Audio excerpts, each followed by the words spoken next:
Hello students, स्वागत है आप सभी का एमटीजी के पॉडकास्ट स्टडी ब्रेक के एक और एपिसोड में। आज की वीडियो क्लास 12 के लिए खास होने वाली है क्योंकि उनका केमिस्ट्री का पेपर हो चुका है।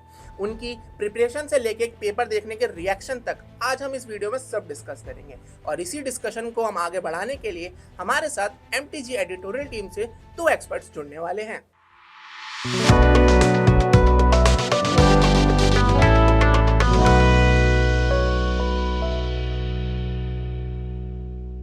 तो चलिए बिना किसी देरी के इस डिस्कशन को आगे बढ़ाते हैं रश्मि मैम और करबी मैम के साथ। सो मैम, सबसे basic question, paper last year बहुत इजी था बट इस बार कैसा रहा कि मतलब इजी था, मॉडरेट था या चैलेंजिंग था? पेपर बहुत ज़्यादा चैलेंजिंग नहीं था, it was easy to moderate paper और मोस्टली एनसीईआरटी बेस्ड था। क्योंकि हमेशा यही कहा जाता है कि केमिस्ट्री का पेपर ना ज़्यादा टफ नहीं आता, क्योंकि लास्ट ईयर तो बहुत था। मतलब मैंने जब वीडियो भी काफ़ी ज़्यादा देखी तो उसमें बच्चे ये कह रहे थे कि यार हमारे 70% आ जाएंगे, 80% आ जाएंगे। तो ये इस लेवल का इजी मतलब जानबूझ के बनाते हैं या फिर नहीं कि मतलब बच्चे को ज़्यादा चैलेंजिंग ना हो? नहीं, जानबूझ के नहीं, मतलब देयर वर सब्जेक्टिव प्रॉब्लम्स भी है, न्यूमेरिकल बेस्ड प्रॉब्लम्स भी है, कंसेप्ट बेस्ड क्वेश्चंस भी है, तो बैलेंस्ड पेपर हो। ओके मैम, इस चीज़ में मेरा एक ही क्वेश्चन आता है कि जैसे फिजिकल केमिस्ट्री हो गई, ऑर्गेनिक हो गई, इनऑर्गेनिक हो गई केमिस्ट्री, ठीक है। अब पेपर सेट हुए, राइट। सो अब इन पेपर्स के अंदर अगर मैं देखूं कि इन 3 सेगमेंट्स का जो वेटेज होता है वो किस हिसाब से तय होता है, और एक पेपर के अंदर इन तीनों सेक्शन में सबसे वेटेज किसका होता है, ऑर्गेनिक का, इनऑर्गेनिक का या normal physical chemistry? Actually weightage तो ऑर्गेनिक का कंपैरेटिवली थोड़ा ज़्यादा है। उसका रीज़न ये हर साल होता है? हाँ, हर साल होता है। इसका रीज़न ये नहीं है कि वो मतलब ऑर्गेनिक है, बेटर है, सब्जेक्ट Okay. ये ऐसा कुछ नहीं है। रीज़न ये है कि उसके नंबर ऑफ चैप्टर्स ज़्यादा है। अच्छा, सब्जेक्ट और टॉपिक ज़्यादा है हाँ, इसीलिए। अब नंबर ऑफ चैप्टर्स क्योंकि ज़्यादा है तो ऑब्वियसली उसमें से क्वेश्चन ज़्यादा आते हैं, तो ऐसा लगता है कि वेटेज ज़्यादा है, लेकिन इंपॉर्टेंस कहूँ अगर मैं तो सबको इक्वली दी जाती है। ऑल चैप्टर्स को इंपॉर्टेंस जो है सीबीएसई के पेपर में ऑलमोस्ट इक्वली दी जाती है। और अगर हम वैसे नॉर्मली बात करें, जैसे ऑर्गेनिक है, इनऑर्गेनिक है, फिजिकल है, तो इनऑर्गेनिक को जनरली लोग इस तरह से मानते हैं कि ये मेमोरी बेस्ड है। ओके, मेमोरी तो उसमें से ज़्यादा क्वेश्चन जो है थोड़े मेमोरी बेस्ड आते हैं, थोड़े इंटेलेक्चुअल आते हैं, लेकिन ज़्यादातर मेमोरी बेस्ड आते हैं। ऑर्गेनिक जो है वो रिएक्शन मैकेनिज्म बेस्ड है, तो मैकेनिज्म बेस्ड क्वेश्चंस आते हैं या रिएक्शंस बेस्ड क्वेश्चंस आते हैं। तो अगर बच्चे का रिएजेंट उसको क्लियर है, रिएक्शंस क्लियर है, तो अच्छे से मार्क कर सकते हैं। शॉर्ट कंसेप्ट क्लियर है, कंसेप्ट क्लियर तो मतलब हाँ, ऑर्गेनिक में कंसेप्ट वाली बात हो गई। और फिजिकल में अगर मैं बात करूँ तो फिजिकल में क्या होता है, ज़्यादातर न्यूमेरिकल पूछे जाते हैं। तो अगर बच्चे को फॉर्मूला क्लियर है तो फिर वो फिजिकल में भी अच्छे से वो कर सकते हैं। तो वेटेज हम ये नहीं कहेंगे, सबका अलग अलग होता है, लेकिन सबका टाइप अलग होता है और सबकी इंपॉर्टेंस अलग होती है, लेकिन ऑलमोस्ट सबको सब चैप्टर्स को मैं कहूँगी इक्वली इंपॉर्टेंस मिलती है। हम यहाँ तो हमने चैप्टर वाइज बात करी। अब मैं अगर बात करूँ कि भाई एमसीक्यूज हो गए या असर्शन बेस्ड रीजनिंग क्वेश्चंस हो गए, तो लास्ट ईयर ये था कि एमसीक्यूज बहुत इजी थे, असर्शन बेस्ड रीजनिंग में थोड़ा सा बच्चों को दिमाग लगाने की जरूरत पड़ी। तो क्या इस बार के पेपर में भी सेम यही देखने को मिला? नहीं, एमसीक्यू ऐसे बहुत ज़्यादा टफ नहीं था, कंसेप्ट ओरिएंटेड लास्ट ईयर की तरह इजी था। हाँ, असर्शन रीजन भी कंसेप्ट ओरिएंटेड, कंसेप्ट क्लियर है, तो एमसीक्यू एंड असर्शन रीजन बहुत ज़्यादा टफ नहीं है। ओके, ऐसे कह सकते हैं कि थोड़ा 50-50% है, कुछ डायरेक्ट होते हैं बहुत और कुछ जो है Indirect थोड़ा होता सा है। कंसेप्ट आपको लगाना पड़ता है। कंसेप्ट क्लियर है तो कंसेप्ट क्लियर है, आपकी फाउंडेशन क्लियर है, Clear तो है, बिल्डिंग बनाने में आपको दिक्कत नहीं दिक्कत होगी। वही वाली बात। अच्छा मैम, मेरा ना यहाँ एक क्वेश्चन आता है कि सीबीएसई ने इस साल ना पैटर्न चेंज करा, राइट। एंड ऐसा होता है कभी कभार कि यार बच्चों का बेसिकली ये माइंडसेट होता है कि यार ये हमारे टाइम पे ही क्यों चेंज होना था, क्या हम पास आउट हो जाते उसके 1 साल बाद हो जाता, ये हम ही क्यों फेस कर रहे हैं। तो जब ये नया पैटर्न पे क्वेश्चन आया, तो अब इस क्वेश्चन को जब आपने क्वेश्चन पेपर देखा तो आपको क्या लगा कि एक बच्चे के दिमाग में क्या आया होगा कि भाई अच्छा हुआ पैटर्न चेंज हो गया, या नहीं यार ये हमारे टाइम पे तो बिल्कुल ही नहीं होना चाहिए था, इसे तो और चैलेंजिंग कर दिया हमारे? नहीं, अभी जो पैटर्न चेंज किया है जिसमें कॉम्पिटेंसी फोकस्ड क्वेश्चंस इंक्लूड किया, 50% एमसीक्यूज अभी आ रहा है, पहले सब्जेक्टिव ज़्यादा आता था, अभी सब्जेक्ट भी है, एमसीक्यूज भी है। तो आगे जो हमारे कॉम्पिटिटिव एग्जाम्स होते हैं उसमें जो ऑब्जेक्टिव फॉर्मेट बेस्ड होता है, तो बच्चे थोड़ा फेमिलियर भी हो जाता है क्वेश्चन पैटर्न के हिसाब से भी, जो कंसेप्ट ओरिएंटेड है या एमसीक्यू बेस्ड है, क्योंकि आगे जो नीट जे जो भी होता है ऑब्जेक्टिव बेस्ड ही होता है, ऑब्जेक्टिव क्वेश्चन के फॉर्मेट में ही होता है मोस्टली, तो उसके साथ फेमिलियर हो जाता है, तो हेल्पफुल तो है, बेनिफिशियल तो तो ये है। कहना बिल्कुल भी गलत नहीं होगा कि भैया आपको 12th के बोर्ड्स की तैयारी नहीं करवा रहे हैं, बोर्ड आपको के साथ आगे के साथ कॉम्पिटिटिव की तैयारी करा रहे हैं, और ये बच्चे मतलब कि बच्चे के हिसाब से पर्सपेक्टिव से ये ठीक है। अच्छा मैम, हम बोल सकते हो कि एग्जाम रेडी करते हैं आगे के कॉम्पिटिटिव हाँ एग्जाम के एग्जैक्टली, लिए, क्योंकि अब तो वैसे भी पेपर्स में ज़्यादा टाइम फ्रेम कम ही होता है, जैसे बोर्ड्स खत्म होते हैं तुरंत। हाँ, तुरंत ही 2-4 महीने का ही गैप मिलता है, तो उसमें ये अच्छा है कि इनको पहले से ही तैयारी करा रहे हैं। ओके मैम, मेरा ना यहाँ पे बच्चे, यहाँ जो क्वेश्चंस हैं वो अब मैं ये पूछने जा रहा हूँ बच्चे की प्रिपरेशन को लेकर, राइट।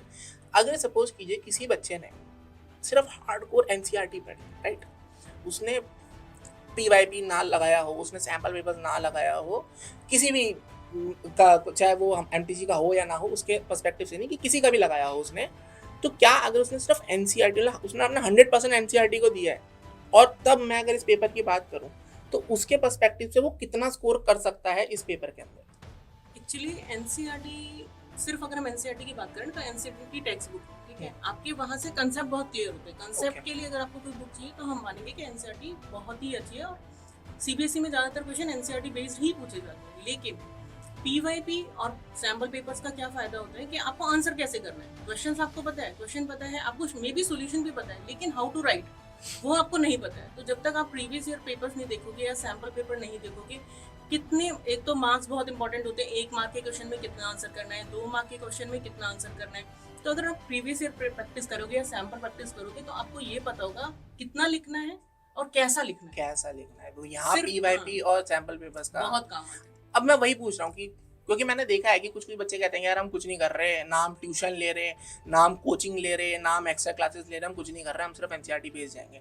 और वहीं अगर मैं एक दूसरे पहलू की बात करूंगा, एक बच्चे जिसने तीनों ही लगाया हो, एंड तब वो अगर इस पेपर को देखे, क्योंकि मेरा माइंडसेट ये है इन सवालों को पूछने का कि यार मैं अगर सिर्फ एनसीईआरटी की तैयारी कर गया हूँ तो मुझे पेपर कितना चैलेंजिंग लग रहा है, और मैं पीवाईपी, सैम्पल पेपर्स और एनसीईआरटी तीनों पढ़ कर गया हूँ तो मुझे वो पेपर कितना चैलेंजिंग लग रहा है, या मैं उसको संभाल पा रहा हूँ नहीं पा रहा। क्योंकि बच्चे कभी कभार यही कह देते हैं कि यार बहुत ट्रिकी क्वेश्चन था, ठीक है, आउट ऑफ सिलेबस आ गया। अब भाई आउट ऑफ सिलेबस मेरे पर्सपेक्टिव से कुछ नहीं होता सब वही है, पर जिसने सैम्पल पेपर और पीवाईपी लगा रखा हो मे बी, तो उसको ये चीज समझ में आ जाएगा कि यार क्वेश्चन वही है, बस कान ऐसे नहीं ऐसे पकड़ा है, थोड़ा घुमा के ही पूछा जाता है। मतलब प्रीवियस ईयर में आप, मतलब वैसे आप सीबीएसई के कंपेयर करोगे ना अगर सारे 2-3 साल के पेपर्स, तो वही क्वेश्चन थोड़े घुमा फिरा के पूछे जाते हैं, क्योंकि सिलेबस तो आपका उतना ही है ना, एनसीईआरटी तो एक अनड्यू एडवांटेज होती है बच्चे को, चाहे वो पीवाईपी कर रहे हैं ना करे, सैम्पल पेपर करे, तो अनड्यू एडवांटेज। आपको ट्रेंड भी पता चल जाता है और टॉपिक वाइज वेटेज भी पता चल जाए कि कौन सी टॉपिक में ज़्यादा वेटेज है देते, कौन सी टॉपिक में ज़्यादा फोकस करना चाहिए। और एक जो टाइम बाउंड होता है, ये जो प्रैक्टिस पेपर बनाते हैं वो टाइम लिमिट के अंदर बच्चा प्रैक्टिस करता है, तो एक टाइम का भी होता है, जैसे सब्जेक्टिव क्वेश्चन में लिखना भी होता है, तो एक टाइम ओरिएंटेड वो हो जाता है। लेकिन ये अगर टाइम के बेसिस पे, जैसे 3 घंटे में या इतने घंटे में हमें इतने क्वेश्चन प्रैक्टिस करना है, तो प्रैक्टिस भी हो जाता है, जितना प्रैक्टिस करोगे टाइम से फिनिश कर सकता है पेपर, टाइम से फिनिश भी हो जाता है। एक तो होता है कि पेपर लेंदी है, एक होता है पेपर बहुत ज़्यादा चैलेंजिंग है, और चैलेंजिंग पेपर में बच्चे का माइंडसेट होता है कि यार मैं ये क्वेश्चन समझने में ही उसने सारा समय लगा दिया, पर लेंदी में बच्चा लिखने में समय लगाता है। बट चैलेंज अगर थोड़ा लिखने में होगा तो बच्चा कर लेता है, बट समझने बैठेगा तो फिर तो आंसर तो पता है, how to write, how to solve, कितना लिखना है वो भी हो जाता है। मैम आपने बोला कि टॉपिक वाइज क्वेश्चंस, ठीक है, अब मैं ट्रिकी क्वेश्चंस की बात करता हूँ, क्योंकि अभी हम ट्रिकी क्वेश्चंस की बात कर रहे थे कि अगर मैं ट्रिकी क्वेश्चंस का देखूँ तो हमारे को वही ऑर्गेनिक, इनऑर्गेनिक या फिर किस सब्जेक्ट से ज़्यादा ट्रिकी क्वेश्चंस देखने को मिलते हैं, और इस बार किस टॉपिक से मैं बोलूँ या किस उस सेक्शन से उठकर ट्रिकी क्वेश्चंस आए होंगे? ट्रिकी क्वेश्चंस सेक्शन तो सभी से थोड़ा थोड़ा ट्रिकी तो आता ही है, इजी बना देंगे तो 10th का बच्चा ना। हाँ वही ना, सब मतलब ऐसा नहीं कह सकते कि हम कि सारा ट्रिकी ऑर्गेनिक से ही आता है, फिर बच्चे का फोकस भी फिर ऑर्गेनिक की तरफ हो जाएगा या फिजिकल की तरफ हो जाएगा। सबसे ऐसा होता है कि जैसे मान लो 2 चैप्टर्स आपके इनऑर्गेनिक हैं, तो एक थोड़ा मेमोरी बेस्ड रह जाएगा, एक थोड़ा सा आपका ट्रिकी आ जाएगा, तो काफी बैलेंस पेपर होता है। आप ऐसे पेपर का ये नहीं कर सकते हम एनालिसिस कि हाँ सिर्फ ऑर्गेनिक ही पढ़ो क्योंकि उसमें ज्यादा ट्रिकी आते हैं, या सिर्फ फिजिकली पढ़ो उसमें ज्यादा ट्रिकी। वही जो हम पहले यूट्यूब्स में मैं देखता हूँ बहुत से ऐसे क्लिक बेट वीडियोस होती हैं कि एग्जाम से पहले 40 क्वेश्चन कर लो पास हो जाओगे तो ऐसा नहीं होता भाई, 40 क्वेश्चन पढ़ने होंगे तो बच्चा आखिरी में आके पढ़ेगा, पूरे साल कोई मेहनत करेगा। जिस बच्चे ने पूरे साल मेहनत की है उसको तो कोई फायदा नहीं हुआ, ऐसा नहीं है। ओके सो मैम अब यहाँ पे ना हमारा क्लेम रहता है एमटीजी का कि यार हमारा 70 से लेके 80, कभी कभार 85% तक भी जो पेपर में क्वेश्चंस सिमिलर या एग्जैक्ट आ जाते हैं। तो इस बार के केमिस्ट्री के सेट में क्या हमें ये चीज़ देखने को मिली कि भाई हमारे सैम्पल पेपर स्कोर मोड से या जो हमारी पीवाईपी चैंपियन है से कुछ मदद मिली बच्चों को जिन्होंने सिर्फ एमटीजी ही लगाया हो?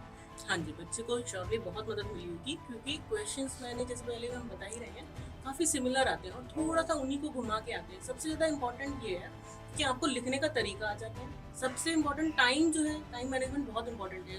बोर्ड के पेपर्स में, क्योंकि आपको 3 घंटे मिलते हैं, उसमें 5 मार्क्स क्वेश्चंस भी होते हैं। स्पेशली मैं 5 मार्क्स के लिए बोलूँगी कि 5 मार्क्स में आपको कितना लिखना है, वो आपके पास सीबीएसई चैंपियन है या मतलब कोई भी प्रीवियस ईयर क्वेश्चन पेपर है या सैम्पल पेपर्स हैं, तो आप वहाँ से देख के आपको आइडिया रहता है कि टू द पॉइंट आंसर करनी चाहिए। एक जो बहुत इंपॉर्टेंट चीज़ है तैयारी के लिए वो है टॉपर्स आंसर। अगर आप टॉपर्स आंसर देखो तो वो काफ़ी टू द पॉइंट होते हैं, तो आपको ऐसा नहीं है 5 मार्क्स में आपको 2 या 3 पेज भर के आओगे तो ही आपको मार्क्स मिलेंगे। तो उनसे हमको ये फ़ायदा है ना कि हमें ये पता चल गया हमें कितना लिखना है, टू द पॉइंट आंसर लिखो, कितना लिखेंगे तो हम 5 मार्क्स तक स्कोर कर सकते हैं, जितना हमारी लिमिट है वो पता लग जाती है। और मुझे लगता है इसमें 70 to 80% तो आराम से बच्चा स्कोर कर सकता है। जिसने भी भाई स्कोर मोर लगाया होगा उसकी तो हाँ। सही में बल्ले बल्ले है कि मतलब भाई कि जिसने एंग्जाइटी के साथ यही पढ़कर चला गया होगा तो कहीं नहीं गए, उसके आराम से 80 के अंदर से 60-70 नंबर तो टूल्स भी दिया है, जैसे आंसर टिप्स, ऑल्टरनेटिव मेथड्स, ये एक एक्स्ट्रा बेनिफिट हो गया बच्चों को न्यूमेरिकल स्कोर मोड में। वे में सॉल्व कर सकते हो। ओके, अब मैम मैं यहाँ से कॉन्वर्सेशन थोड़ी सी पीछे लेके जाता हूँ, जहाँ पे हमने ये बात करी थी कि भाई पैटर्न चेंज हुआ बच्चों के बेनिफिशियल का, राइट। बहुत अच्छी चीज़ है सीबीएसई ने करा, लेकिन अब कभी कभार ऐसा होता है कि आप एक्सपर्ट्स हैं, राइट। आप बाहर से एक ओवरव्यू कर रहे हैं चीज़ों को, आप सब चीज़ें देखते हैं, हम कंटेंट लिखते भी हैं, पढ़ाते भी सब कुछ है, तो क्या लगता है आपको कि यार सीबीएसई ने ये चीज़ कर ली, it's very good, but CBSE को ना अब यार इस एस्पेक्ट में और काम करने की ज़रूरत है ताकि बच्चा ना नॉलेजेबल के साथ स्किलफुल भी बन सके, क्योंकि बच्चा कितना भी थ्योरी पढ़ ले, काम प्रैक्टिकल ही आएगा उसके लिए। तो कैसे सीबीएसई कर सकता है कि भाई तुम नॉलेजेबल के साथ साथ स्किलफुल भी बना सकते और सीबीएसई ने अभी जो पैटर्न चेंज किया है, कॉम्पिटेंसी फोकस जो एमसीक्यू इंक्लूड किया है, तो बहुत अच्छा है, बहुत बेनिफिशियल है।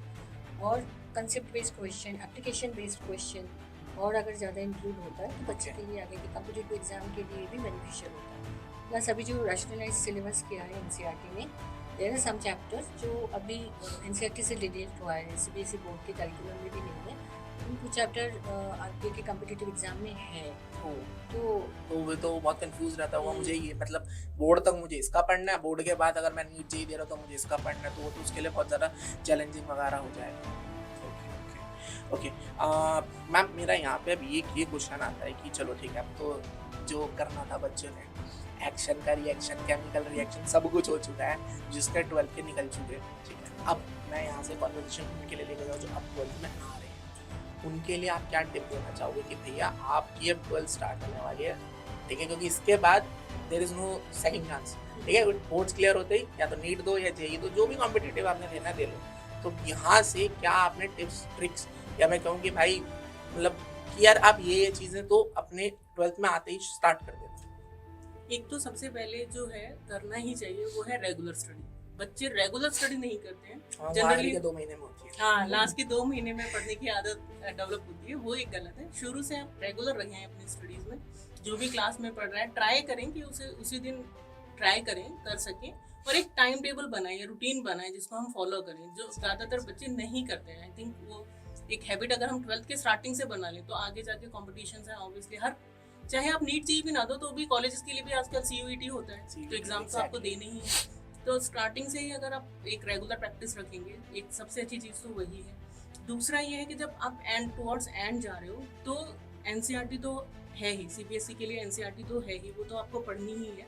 उसके अलावा आपको हमेशा सैम्पल पेपर्स और प्रीवियस ईयर का बहुत ध्यान रखना चाहिए। प्रीवियस ईयर जो है या सैम्पल्स भी जो बनाते हैं प्रीवियस से ही थोड़ा एडिट करके बना, या जो कि पेपर आते भी हैं, जैसे हम 5-6 साल के पेपर देखें ना, तो पुराने पेपर में ही पुराने क्वेश्चंस ही थोड़े बहुत एडिटेड या थोड़े से ट्रिकी या थोड़े से घुमा के पूछ लिए जाते हैं। तो आप प्रीवियस ईयर पढ़ना बहुत इंपॉर्टेंट है और सैम्पल पेपर्स करना बहुत इंपॉर्टेंट है। लास्ट में जैसे आपको 2 ही महीने बचे हैं तो आपका बेटर है कि आप पूरा पेपर लेके बैठें और फिर उस पेपर को विद टाइम लिमिट में आप कंप्लीट करने की ट्राई करें। क्योंकि जब मैं भी थी 11th-12th में, मेरा भी यही होता था, 12th में पेपर पूरा नहीं हो पाता, वो एक हाँ लास्ट में हम लिख रहे हैं, टीचर आ जाएंगे, सब्जेक्ट नहीं हो पाता था ना। हाँ। वो यही चीज़ समझ में आती थी कि भाई हमारी एक तो प्रैक्टिस नहीं होती हाँ। थी और दूसरा हम आखिरी के पेपर से 1 महीना पहले ही पढ़ते थे, उसमें भी हमें ये पूछना पड़ता था यार इंपॉर्टेंट बताते हैं, हम वो हाँ। कर लेते हैं, क्योंकि मैं तो बैक बेंचर था।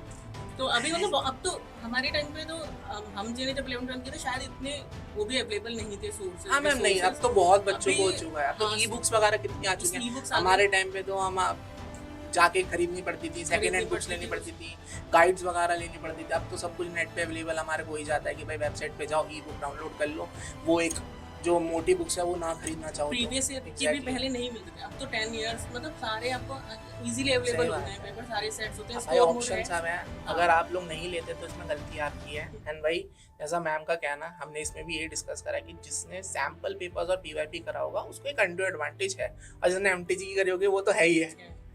Okay, thank you so much ma'am इस डिस्कशन में हमारे साथ जुड़ने के लिए और अपना एक्सपीरियंस शेयर करने के लिए। Thank you so much, thank you. तो क्लास 12th वालों, हम ऐसे ही इंसाइटफुल डिस्कशंस और एनालिसिस आपके लिए लाते रहेंगे। आपने क्या करना है, चैनल को सब्सक्राइब करना है ताकि जब भी हम ऐसी वीडियोस अपलोड करें आप पे नोटिफिकेशन आ जाए। और हाँ, ये वीडियो अगर आपको हेल्पफुल लगी हो तो भैया इसको लाइक करना ना भूले और अपने फ्रेंड्स के साथ शेयर करना तो बिल्कुल ना भूले। और कमेंट्स में ये कौन बताएगा कि पेपर कैसा गया, तो जल्दी जल्दी कमेंट्स कर दो।